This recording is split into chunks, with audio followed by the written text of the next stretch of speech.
A Botanical and Medicinal History of Echinacea, a native plant of the Southeast.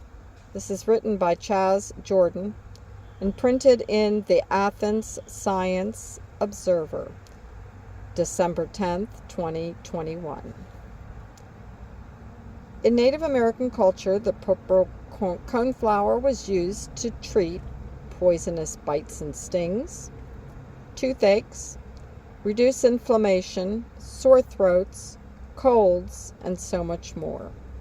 In a way, this botanical miracle was used as a cure-all and was used to treat ailments more than any other medicinal plant. The purple coneflower, also known scientifically as Echinacea purpurea, is a plant native to prairies in the eastern United States. They are part of the aster family, which also contains sunflowers, daisies, dahlias, and chrysanthemums. These flowers are well known to gardeners because they add beautiful color splotches to any yard or garden space and are a vital component of pollinator plants. It's a vibrant purple composite flower, meaning that it's made up of both ray flowers, the bright colored petals that bees and butterflies are attracted to, and disc flowers, the little flowers that make up the head of the plant. Insects will seek out the irresistible color of the ray flowers and then take nectar from them in exchange for giving pollen to the flower. Much of the knowledge surrounding the purple coneflower has been passed down through generations of native peoples. Their knowledge was then obtained by the settlers of the Americas, and now this species of coneflower is heavily studied by both hobbyists and the ethnobotanical community. A simple definition of ethnobotany is that it is the combination of etho, meaning culture, and botany, meaning plants. This realm of botany studies how people of a particular culture have used or continue to use native plants. Said differently, ethnobotany is a study of how plants and people intermingle. Some ethnobotanical uses of plants outside of Echinacea purpurea include medicine, clothing, housing structures, and soaps. For example, the hemp plant can be used to make cloth and cosmetics, while calendula flowers can be used as a salve and made into tea. Indigenous people have had a deep connection with plants through their culture and have passed down this knowledge and culture to many generations. However, while much of the field of botany is closely tied to native peoples, botanical history is mostly taken up by white Caucasian men. Indigenous people were one of the first civilizations to begin to use plants in their regular routines, and their adoption of the purple coneflower by the white man did not happen quickly, but boy did it happen thoroughly.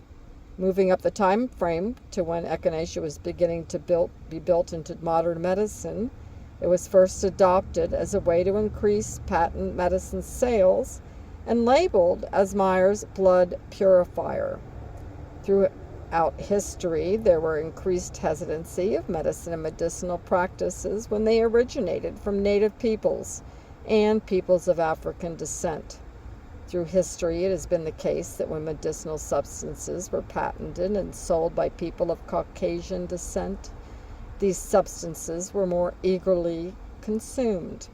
This is ironic due to the fact that the medical industry is based on the knowledge that originates from native and black bodies culturally and physically, and there needs to be a conservation of knowledge from these people. However, nothing can be preserved if there is nothing or no one there to preserve it. From the knowledge of indigenous peoples, we're able to transcend into modern medicine. And today we know that Echinacea is believed to have active substances that can heighten immunity, relieve pain and inflammation, and have hormonal, antiviral, and antioxidant properties. Some recent studies have suggested that compounds in Echinacea can be used to combat the herpes simplex virus. Since Echinacea is a prominent herb in the medicinal and homeopathic world, many forms of the plant are available to consumers, including pills, tinctures, oils, balms, tea, and dried leaves. While the purple coneflower is very accessible through avenues such as pills, teas, and dried plant matter, this accessibility also brings some negative consequences. Individuals and/or companies may poach these plants and illegally harvest them, or companies may overharvest, leading to smaller populations in the future for personal profit or overexploitation. To make matters worse, prairie habitats are also drastically declining compared to populations that existed decades ago.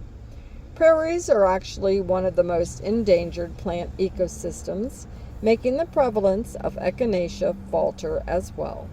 While it's important to preserve ecosystems and plants within them, it's also important to preserve indigenous cultures. In the U.S., there's been an erasure of indigenous culture that many individuals are not aware of.